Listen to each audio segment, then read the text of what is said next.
Շնորհակալություն։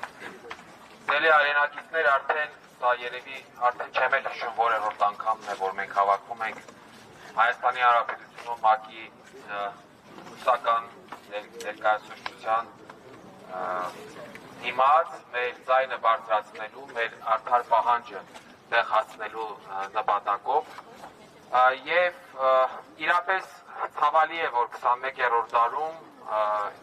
ողբերգական է ավելի ճիշտ, որ 21-րդ դարում աշխարհում խաղաղության եւ անվտանգության համար ստեղծված կառույցը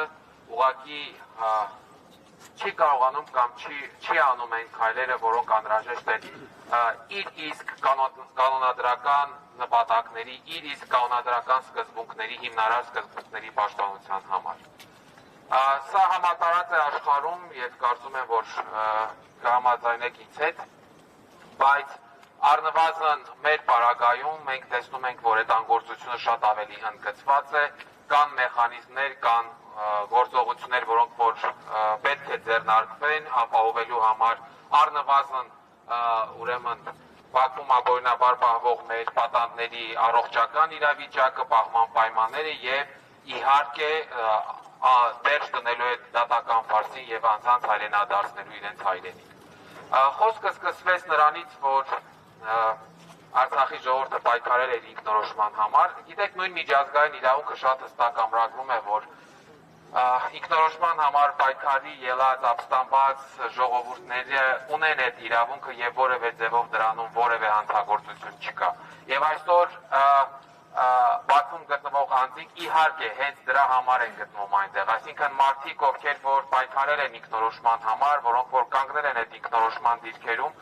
եւ Արցախի ժողովրդի հետ միասին առաջ են մղել այդ իրավունքների պաշտպանության օրակարգը, այսօր դատվում են, այսօր գտնվում են անազատության մեջ պարզապես իրենց հիմնարար իրավունքների իրացման համար եւ դրան զուգահեռ մենք տեսնում ենք, որ այն կառույցները, այդ թվում միավորված ազգերի կազմակերպությունը, որ իր կանոնադրության մեջ հստակ ֆիքսել է այդ նույն ինքնորոշման իրավունքը, ազգերի իրավահավասարության իրավունքը, ուղղակի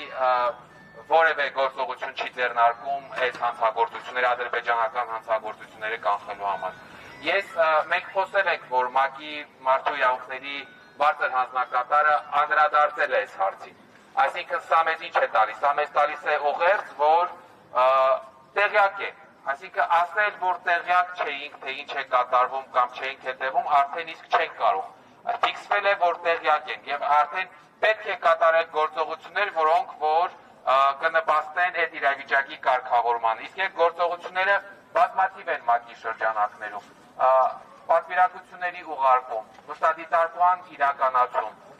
պրոցեսի նկատմամբ վերահսկողության սահմանում, ընդ որում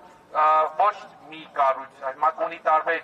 կառույցներ, չէ՞ ոչ թե մի կառույցի կողմից, այլ տարբեր կառույցներ ունեն որոշակի լիազորություններ այս հարցում։ Եվ մեր խնդրանքը պահանջը այսօր այստեղ հավաքվածներից հենց կայանում է դրանում, որպեսզի օր առաջ շոշափելի եւ գործնական քայլեր ձեռնարկվեն աշխարհում խաղաղության եւ անվտանգության համար ստեղծված միավորված ազգերի կազմակերպության կողմից, որի հիմնարար սկզբունքներից են հենց մարդու իրավունքների պաշտպանությունը եւ կախվեն Ադրբեջանում տեղի ունեցող հանցագործությունները։ Եվ ի վերջո գիտեք, ես կարծում եմ, որ ՄԱԿ-ն էլ պետք է հասկանա, որ այն ինչ կատարվում է Ադրբեջանում, նաև առաջին հերթին խարան է հենց իր համար որպես միջազգային կազմակերպություն։ Եվ արդյոք ճիշտ է ցույց տալ, որ իր անդամ պետությունը այս ձևով ուղղակի ցինիկաբար ոտնահարում է ամենատարրական սկզբունքները միջազգային իրավունքի եւ մնում է անպատիժ կամ որևէ առանց որևէ հետևանքի։ Ըստ այդմ ես կարծում եմ, որ եւս մեկ անգամ մեր պահանջը ուղղված նրանց հենց սրանում է կայանում։